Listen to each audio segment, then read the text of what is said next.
দেখতে পেয়েছিলাম সবার প্রথমেই নারায়ণের মূর্তিটা, যেটা দেখতে কত সুন্দরই না লাগছিল। হ্যালো গাইস, সবাইকে শুভ সকাল। আর আমার সকাল সকাল ঘুম থেকে ওঠে হোটেল অলরেডি চেক আউট করেও নিয়েছি অ্যান্ড আমরা এখন যাচ্ছি দীঘার জগন্নাথ মন্দির দেখার জন্য। ভীষণ পরিমাণে এক্সাইটেড ছিলাম, তো সেখানেই যাচ্ছে আমরা সবাই মিলে। চলো আগে পৌঁছাই, তারপর কথা হচ্ছে তোমাদের সাথে। কতগুলো এখানে দিয়ে যাও। ফোন নেই অ্যালাউ আছে।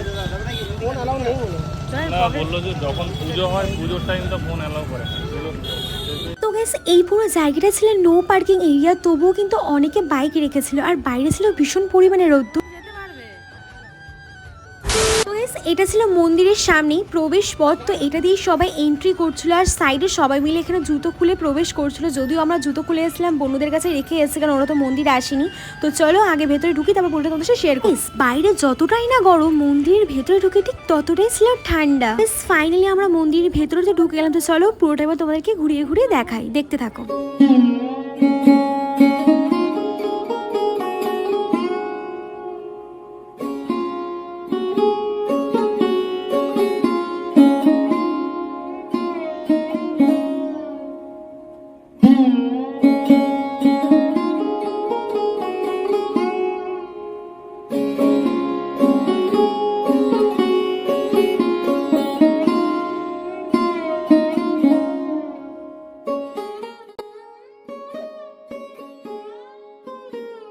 তো ফার্স্টেই আমরা এখানে ঢুকে দেখতে পেয়েছিলাম সবার প্রথমেই নারায়ণের মূর্তিটা, যেটা দেখতে কত সুন্দরই না লাগছিল বলো। তারপরে আমরা ওখান থেকে বেরিয়ে হাঁটতে হাঁটতে সবাই মিলে যাচ্ছিলাম যে মেইন যেখানে জগন্নাথ দেবের মূর্তিটা আছে। বেলা গড়িয়ে তখন দুপুর হয়ে গেছিল আর চারিদিকে দেখতে পাচ্ছ মানুষের আলো করে কতই না বাড়ছিল। দেখো চারিপাশটা কিন্তু অনেক ফ্যান চলছিল, যার জন্য ভেতরটা ছিল খুবই ঠান্ডা। তো আমরা ওখানে কিছুক্ষণ রেস্ট নিয়ে তারপর চলে যাচ্ছিলাম যে জগন্নাথের মন্দিরটা দর্শন করার জন্য।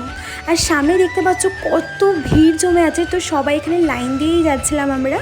তো সামনে ছিল জগন্নাথ দেবের মূর্তি। তো চলো পুরোটা তোমাদেরকে ঘুরে ঘুরে দেখাই। জয় জগন্নাথ।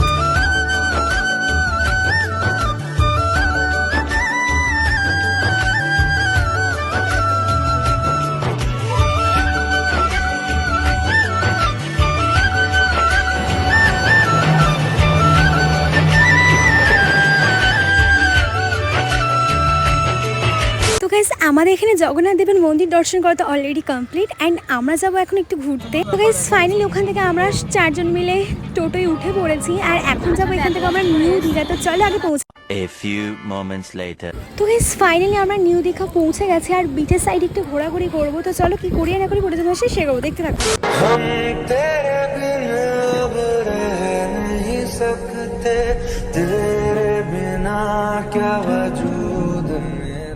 তো গাইস আমরা নিউ দীঘা থেকে বেরিয়ে ডিরেক্ট চলে আসলাম এই রোডের সাইডে, কারণ এখান থেকে আমাদের একটা বাস ধরতে হবে। তো গরমের মধ্যে কি করব, তাই এখানে বসে ফার্স্ট নিয়ে নিয়েছিলাম আমরা ঠান্ডা ঠান্ডা দই।